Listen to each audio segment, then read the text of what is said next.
Thank you so much for joining the We Don't Play podcast show again, man. Welcome back, JP. I'm blessed, man. It's your boy John Patrick. I'm back again. We don't play, y'all know that. You already know. You know, it's crazy that you were here for adolescence, and that's when you changed your name.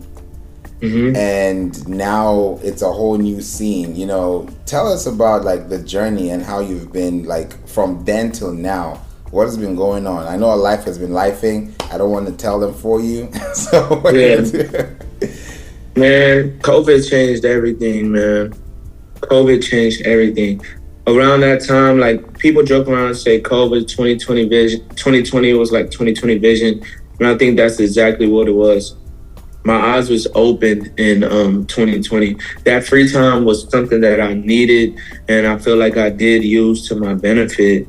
And as I started going down this journey of finding who I was, finding my sound, finding exactly what lane I wanted to be in and what my calling was, I realized that I didn't want to put on a mask anymore. I just wanted to be myself 100%. And that's where I got John Patrick from. That's literally my name. And then at the time I was teaching, and I just started teaching. So I was feeling led to speak to and about my students, because that was what engulfed my entire life. And as I was learning more about my students, I was learning more about myself. Fast forward to later on, like a year later, things started opening up again. I was able to take a trip to Nigeria, and that trip to Nigeria was my second trip as a adult. Right before COVID was my first time going, and then the second time I went, I actually went by myself with none of my family. And what I realized on this second trip was that Nigeria is home for me. Although I wasn't born there, although I didn't spend more than 2 weeks there in my entire life, that time that I went again, it just felt like home. And it set me on a different path, musically, spiritually, mentally. It just sent me on a different path. It sent me on a path that I felt like most resonated with me my entire life. And that's the path where I am now. I dropped the song Quenu.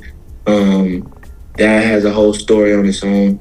But it was just confirmation that this was the path for me and this is where I'm supposed to be.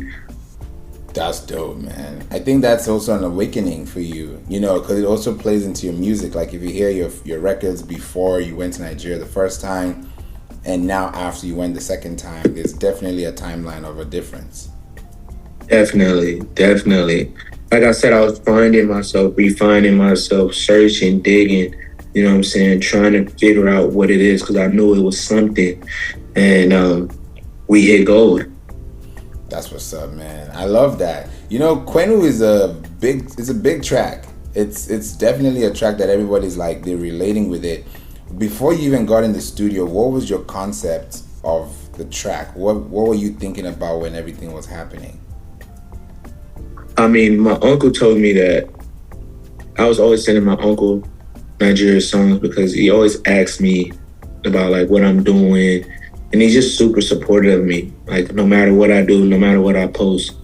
So he said, I kept sending him music. He was like, you need to make one jam for us, man. Just one jam for us. Like we love what you're doing, but we want to feel like you know us, like you remember us, like you care about us. And I was like, Uncle, I can't just switch from being like in my hip hop lane and just try to make African music. Like, it's not gonna be real. And I'm telling him, like, everything I do, I try to keep it authentic. He was like, it doesn't have to be too much. Just something for us. Just even say our name to your song. That's okay. We will love it. We appreciate it. So I took that. I was like, how am I gonna do this? And I pretty much told myself that as I'm coming up with this song, I don't want to try to be. I don't want to try to be. I want to be. So just be yourself. That's why I told myself, let me just be myself. Let me not overthink it. And I just said, I'm telling a story. I'm telling a story. Let me start from the beginning. I'm from a place called Nigeria where business is business, you know, and originally business is what came in my head, but I was thinking maybe I should say business is business. But by the time it was time for me to record it, that same business and business came to my head again, and I was like, I'm not gonna change it. If that's how it comes to me, if that's how I talk, they're just gonna have to accept it. Like anybody who hears it just gonna have to accept it, and they know what I'm talking about. It's just not proper English, you know what I'm saying? But music isn't proper English anyway, so that was my mindset behind that. After that, I just kept going, and we listened back to it in the studio. It was like, man, this is fire. It is. When you played it the first time for the audience, when you first performed it, what were you thinking in your mind before the responses started coming to you? Like, what was that like intermission looking like? The time that everybody's seen that went viral wasn't my first time performing it. So are you talking about that time, or are you talking about my Your very first time performing the song? When I very first performed it, it was at this thing called Summer Jam, Houston. I was put on by somebody who I knew. If not, I probably wouldn't have been at that show. And they told me specifically, I want Afro. I want that Afro vibe. So I have a lot of songs, but that's the song I decided to perform. I was actually the first artist to perform at the festival. And if you know about festivals, you know how it is. Like, everybody's here for the last artist, right? And so it's outside, it's in the middle of the day, and I probably had about 20 people in front of me. And I was looking hard for any Nigerians. I know how Nigerians look. I was looking hard for somebody I could connect with, any Nigerian before we started. None. I didn't see any. So I said, all right, we're about to rock out. My mindset before I even got a reaction was, I need them to understand that this is just me being me.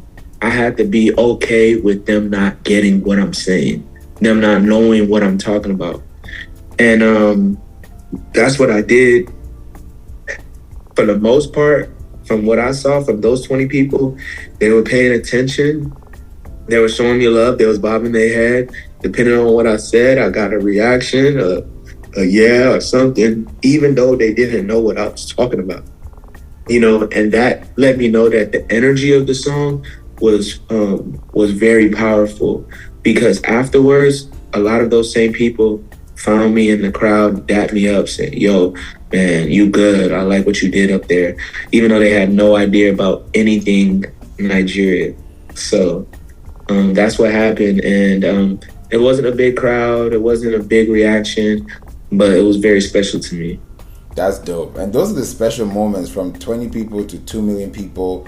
You know, you'd remember those 20 people that dabbed you up. You can't remember 20 million people dabbing you up, you know? So it's that connection with them, and that's what makes the sound. And now when you performed it again, when it went viral, that feeling you had was like, what are you thinking about those 20 people when you were in the crowd? When I was performing at that time, it was in front of Nigerians. Yeah. So I figured this is where I will really know whether I have something. You get what I'm saying? Because anybody else could just say, oh, that's cool. But this is in front of Nigerians. This is in front of Igbos. You know, Nigerians can be critical. They can be really critical. Africans in general can be very critical and say, I don't like this. Why did he do this? Why did he say that? So I'm like, this is my big test.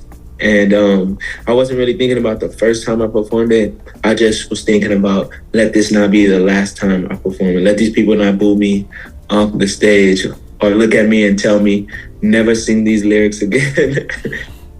So yeah, that's what was on my mind, was putting on a show for my people and letting them feel me. That's what's up, man. And if you guys want to check it out, check the link in the description. You can check out that video, because it will give you more context and know exactly what's going on here. Was the first one recorded? Because I know the second one was, and that's what they're checking. But was the first one ever recorded? Yeah, it was recorded. Okay, so Originally, I never posted it because when I was talking to, I had a couple people in my team. One of them, well, like it wasn't official, but I was working with people, and one of them told me, "Don't post it because it's not a good look. It's not a good perception. It looks empty. It doesn't look like anything's really happening. That's not the type of perception you want to put out there." And I listened, but I actually just recently, yesterday, posted that video just to show the growth to where it has grown to since then. That's what's up. No, I love that. I think that is also a big thing because when you sing those two videos, it also shows that it's not the song, it's the energy that people receive, because the song already has an energy with it, you know, it's how people receive it. Now I'm even thinking about the album, you know, that you've come to now create, and you've done it in a very specific way. Let's talk about the artwork, because I like to go into artwork, you know, details. What was the concept and what was the goal? So I can speak quickly on it, but it's pretty deep. So and I just made these stickers. So that looks dope. I got stickers. Yeah. Hey. So I've been getting into Afrofuturism, and it was a cutout. It was a head cutout of me, kind of almost like maybe in like a lab of some sort, just to show like me on my head is like the focus, right? My face is the focus, and in the background you see puzzle pieces, but all the puzzle pieces come together. You don't see anything missing. However, in the puzzle pieces, you see question marks, you see music, and you see dollar signs. And then the title, the top is all green Igbo with a red cap on the eye, and the bottom is multiple colors, and it spells out an acronym A.K.A.T.A, which when you say it, it said A.K.A.T.A. But the title is actually an acronym, but said it's A.K.A.T.A. So the concept, the concept behind it was that I came to be some sort of fusion between my Nigerian side and my American side. And it's a fusion that caused a lot of questions. It's a fusion that has been expressed in my music, my art a lot, but it never really had a real definition. But once I put the two pieces together, the top and the bottom together, now everything becomes whole, everything becomes full. And why that's important for me is because in my own life, my identity crisis was that I was born and raised in Houston, Texas, in America. But my parents are immigrants from Nigeria. So in our home, they built an ecosystem to sort of resemble the way that they were raised in Nigeria, but it wasn't the full thing. It wasn't the real thing. It was like a secondhand version. But outside in the world, on the streets, in my neighborhood, in my schools, any other thing outside of the world, I was living as an American. Not just because I might have resembled an American, but because that's all I knew. That's all I knew was America. I just lived a different version of the American dream because I was living the American dream as a first generation American, right? And so my identity clash was, which one am I? Because we grow up thinking we have to be something. We go, well, what are we? Who are we? Who do you want to be? Not understanding that one, we already are, and two, it's not one thing. It's not something, it's some things. It's all the things that you are. And when it came to my ethnic and cultural identity, it was a dual identity. It was a Nigerian identity and it was an American identity.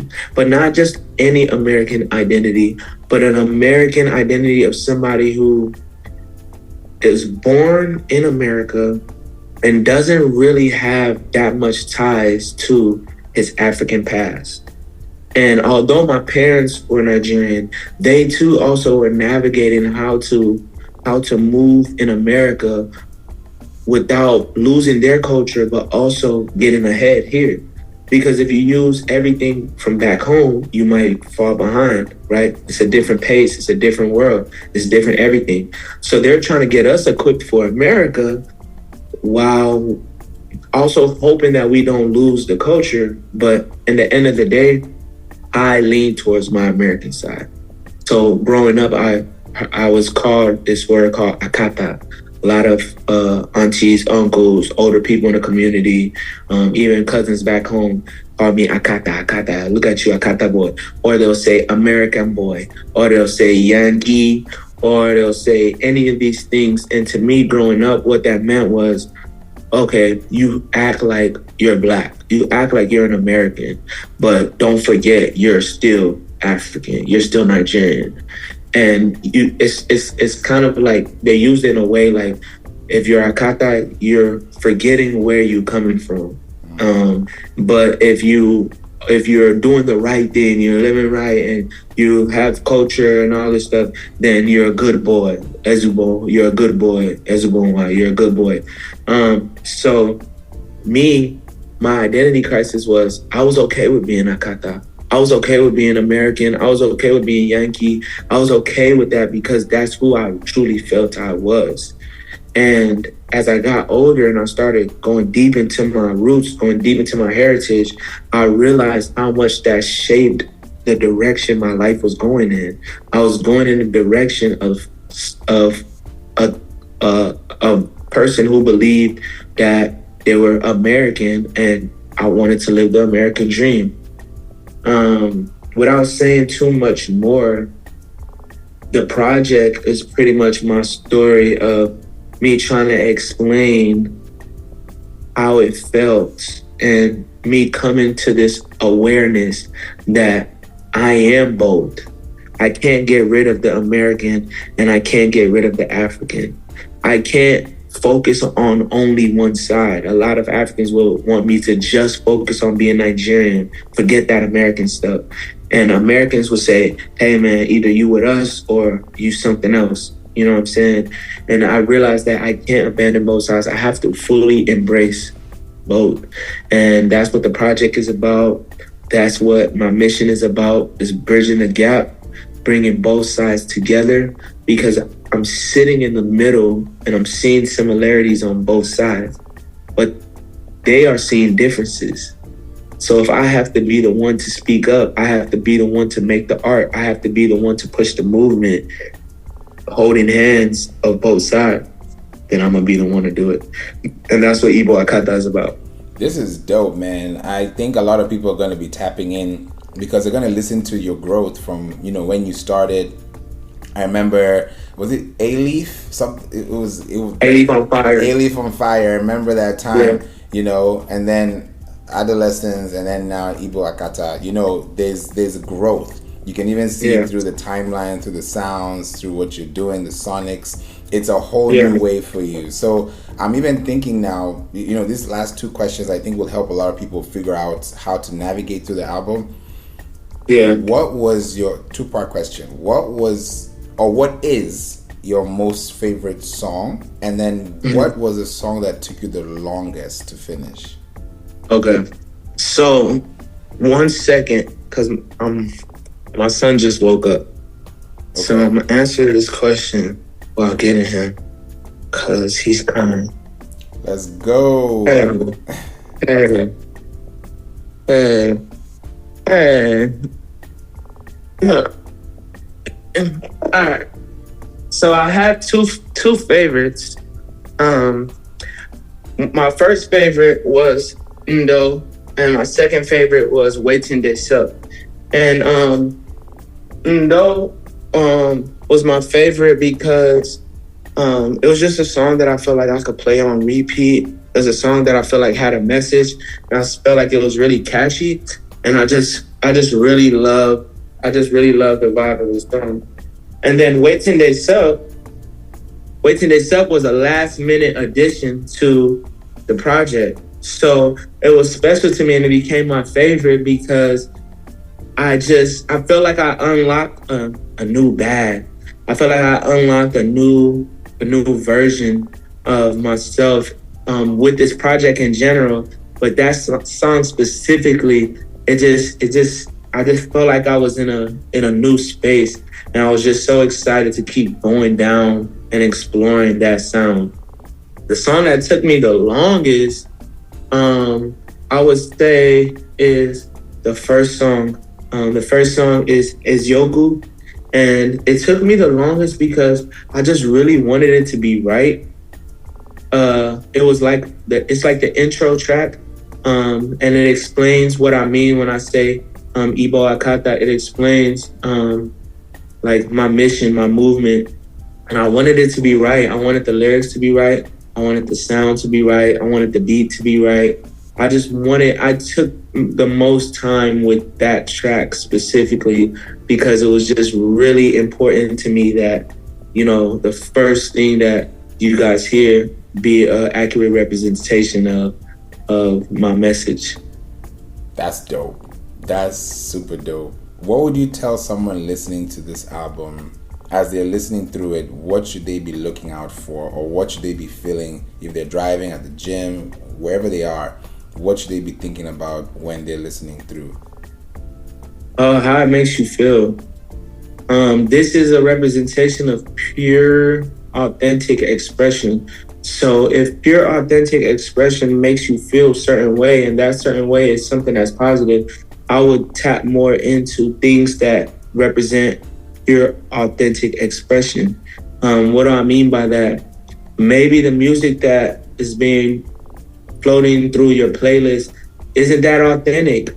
Maybe it sounds good, it has good beats, it has some catchy lyrics, but you can tell it's nothing that you can believe in. It's nothing that's motivating.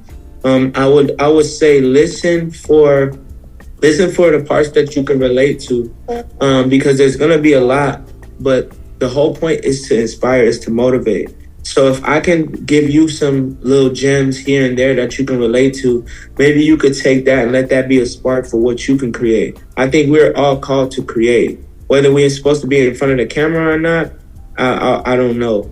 But we're all called to create. That's what it means to be made in the image. So we're made in the image of a creator. We have the ability to create. Why wouldn't we? So I want you to tap into your creative side. I want you to tap into your identity. You can't know what to do until you know who you are. Once you know who you are, you know exactly what to do. And that's the reason why when we were young, they told us, what do you want to be? Because they knew once you found out what you wanted to be, you would know what to do. You will know whether you need to go to college, whether you need to get some experience right off the bat, go to trade school. You would know what to do once you know who you are. Stop running from who you are. Be yourself. Embrace that. Be aware of who you are. And then things are going to start clearing up in your mind. That's big, man. That's a big mindset to carry, because people get knocked down every day. But, the moment you're able to stand up and focus on what's ahead, then the right people will come to you and you focus on what matters the most. Yeah. You are who you are. It's not about changing who you are. It's about changing your behaviors. It's about changing your habits. It's about changing the negative things that you might be doing and changing the positive things to be even better. But you are who you are. It's not about changing where you're from. You can't do that. It's not about changing aspects of your being. You can't do that. So you have to be who you are. And once you know who you are, everything starts clearing up.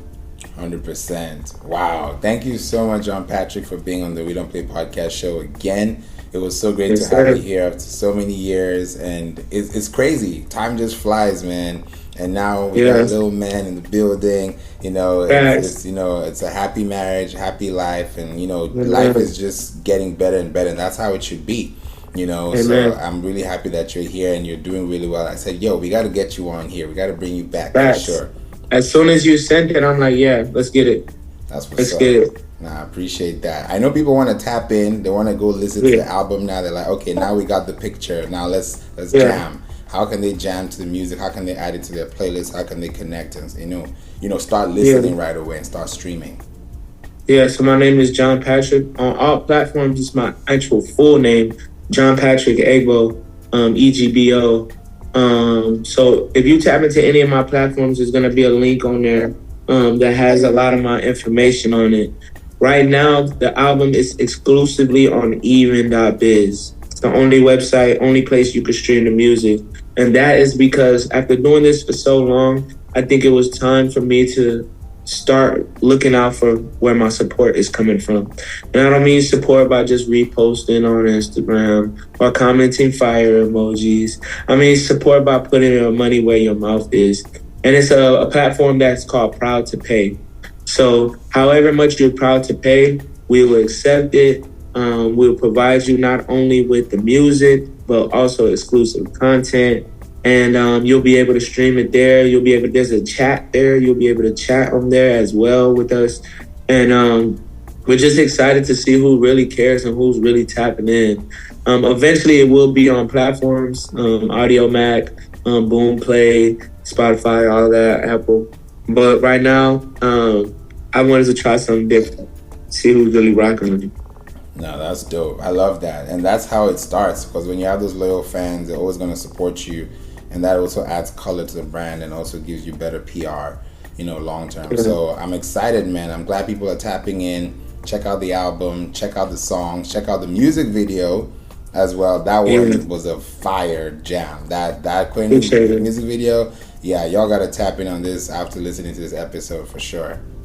Yes, sir. Yeah. Yes, sir. Appreciate it, man. Anytime, man. Definitely when you're back again, I don't know when that will be, God willing, but when you're back, we'll be having a lot more to talk about, and that way it's it's growing and growing after every season. Yes, sir. Awesome. Let's get it. Let's get it. By then, it might be 2 of these little ones in my hand. You know what I'm saying? It might just happen. Might be. It's possible.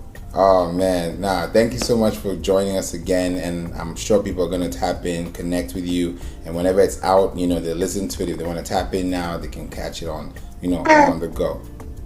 Yes, sir. Awesome. Man, God bless you, bro. Keep going. Don't let up. Thank you. Anytime. All right, man. Love.